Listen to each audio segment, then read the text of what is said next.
સરસ મજાનો કાવો બની રહ્યો છે. કાવો બનાવે છે.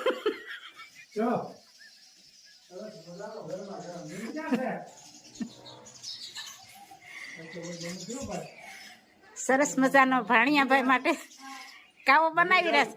ભાણિયાભાઈ દર વખતે આવે ને પેલા કાવો માગે. ભાણિયાભાઈ લાડવા માગે ને પેલા ભાણિયાભાઈ હાવ સસ્તા છે. સાદા ને સિમ્પલ.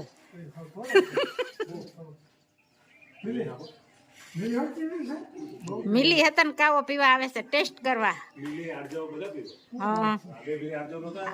આરજવે ઓલી વખતે પીધો હતો ને. મિલી કેમ ટેસ્ટ આવ્યો પછી કે જઈએ હો. પીઝા પછી પીવા તો જો.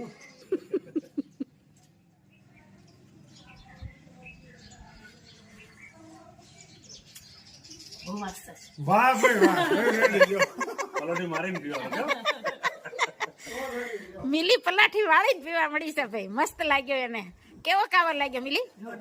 જોરદાર ને. તાર પપ્પા દર વખતે આવે ને એ કે મામી તમારે નથી કરવાનો, તમે મારી પાસે બેહો અને મામા કાવો બનાવે ને ઈ પીવો છે. ભાણિયાભાઈ લાડવા ખાય અને પેલા ખાવો પીએ એટલા બધા સસ્તા.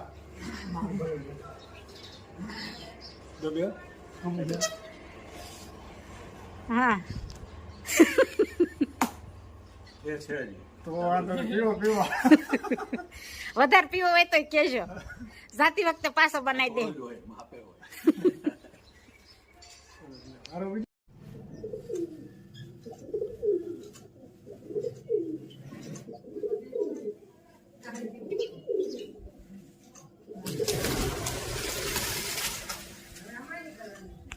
સેવ બનાવવાની છે. હળદર. સરસ મજાની સેવ બની રહેશે. નવી રેસીપી આવી ને આજ તો. નવી રેસીપી હમણાં દિવાળી પર કરી હતી પછી કઈ કરી નથી. હમણાં સાંજે ઓળો હોય ભાજી હોય એટલે સેવ ટમેટા ક્યારેક ક્યારેક હોય. અને મીઠું ઝીણી સેવમાં રંધાઈ ખાઈ સેવ મમરામાં અને શાક પણ બનાવી. હા એમ મોઢું તો સારું હાલ્યા કરે છે ખાવામાં. સેવ ટમેટાનું શાક એટલે આપણે ઘરે સેવ બનાવી. ઘરની સેવ વાપરવી શાકમાં.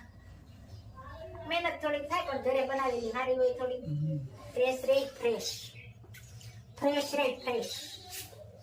અને બહારની તો કઈ કરેલી હોય. બહારની વસ્તુ ન ખવાય, ચોખ્ખું વસ્તુ ન હોય.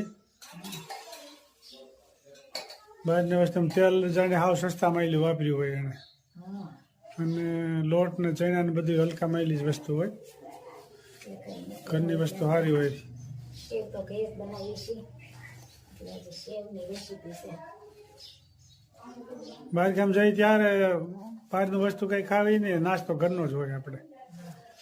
ગાંઠિયા સેવ ખારી સિંગ બસ એવું ખાધે રાખવાનું થોડું થોડું એટલે આવી જાય. અમદાવાદ કે સુરત ગમે અહીંયા જતા હોય હા ઘરેથી ખાઈ નીકળ્યા પછી રસ્તામાં ખાધે રાખવી થોડું થોડું. હા હમણાં એવું જ કરવાનું છે. હમણાં હા 4 તારીખ પછી તલજાનો લોટ બંધાઈ ગયો છે. જઈ શકો છો.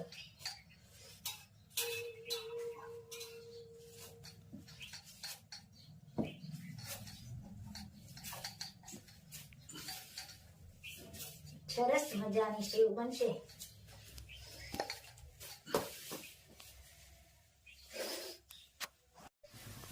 સરસ મજાની સેવ બની રહી છે. જોઈ શકો છો મસ્ત મજાની સેવ. મશીનથી બની રહીશ ભાઈ. છંછો કહેવાય. છંછો મશીન સંસો ફેર પડવાનો છંછો. ભાવતી હોય ભાઈ કોમેન્ટ કરજો. શિયાળામાં જો કે શેણાનું ખાણું તો બધાને ભાવે. બધા સારી સારી કોમેન્ટ કરી રહ્યા છે. કાલ તો મામી આવ્યા ને મજા આવી ગઈ. હા બાને મજા આવી ગઈ, બધાય મજા આવી ગઈ. આપણે કોકલા થયા તરત અહીંયા આવી ગયા હતા. સરસ મજાની સેવ બની રહી છે. જોઈ શકો છો. ખૂબ લાઈક કરી રહ્યા છો, ખૂબ શેર કરી રહ્યા છો, ખૂબ સબસ્ક્રાઈબ કરી રહ્યા છો અને કોમેન્ટ પણ સારી સારી આવે છે બધાને. તો બધાનો ખૂબ ખૂબ આભાર. બધાને જય સ્વામિનારાયણ, જય શ્રી કૃષ્ણ, જય જિનેન્દ્ર, જય સિયારામ. સેવ ટમેટાનું શાક બનાવવાનું છે. મસ્ત મજાના આદુનું કટિંગ અને તેલ પણ મુકાઈ ગયું છે. તળી છે પાપડ અને કાચરી. સરસ મજાની ભરકર ને કાચરી કચરી હલાઈ ગઈ છે ને. હવે તો આ સેવ ટમેટા સેવનું શાક ચાલી રહ્યું છે. સેવ ટમેટાનું શાક અને ભાખરી બનાવી છે. ભાખરી ને રોટલા. આપણે જો કે એક ભાખરી બે રોટલા. મસ્ત મજાનું શાક.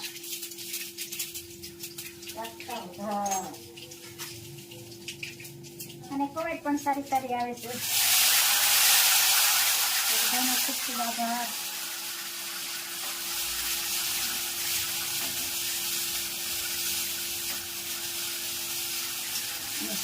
ગ્રેવી જેવા થવા દેવાના. પછી પાણી નાખવાનું. સેવ નાખવાની થોડી ચટણી હળદર અને આદુ વાળું શિયાળામાં શાક સારું લાગે. આદુ નાખીને કરજો અને કમેન્ટ કરજો ભાઈ કેવું લાગ્યું. અને આ નિમક સરસ મજાનો વઘાર થઈ ગયો છે.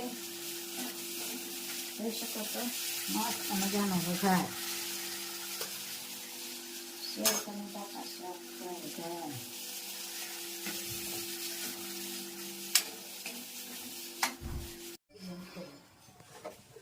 સેવ ટમેટાનું શાક બરોબર, સરસ મજાનું તૈયાર થઈ ગયું છે.